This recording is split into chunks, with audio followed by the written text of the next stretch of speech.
पी जाता भातार लइका सुखता आदत से बाटे इलाजार लइका सुखता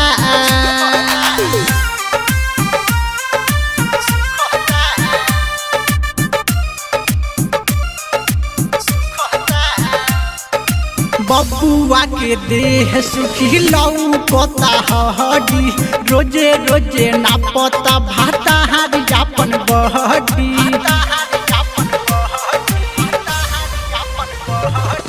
बबुआ के देह सुखी लौकता हड्डी रोजे रोजे ना पता भाता हारी जापन बहड्डी सुखता लइका सुखता लइका सुखता सुखता लइका सुखता लइका सुखता छीन लेता ये करे अधिकार लइका सुखता दूध रोजे पी जाता भातार लइका सुखता।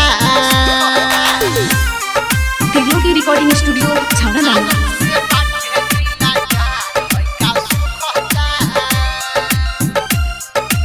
एको क्षण रहे नहीं हमारा से हट के खिंचता ये नरजी सारा देहिया में सहट के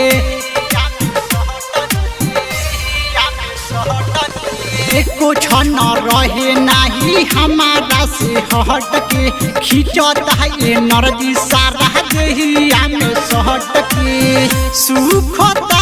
लइका सुखता लइका सुखता सुखता लइका सुखता लइका सुखता बबुआ के इहे बाहर लइका सुखता दूध रोजे पी जाता भातार लइका सुखता।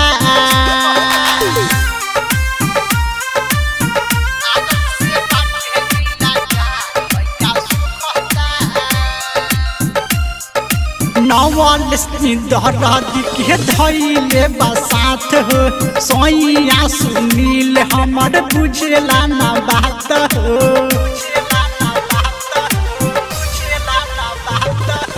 नवलक्ष्मी दर्द के धैले बसात हो सोइया सुनील हमर बुझेला ना बात हो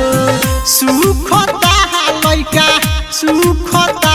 लइका सुखता सुखता लइका सुखता लइका सुखता बथेला विशाल हो का पहाड़ लइका सुखता दूध रोजे पी जाता भातार लइका सुखता। की रिकॉर्डिंग स्टूडियो छावड़ा दानो।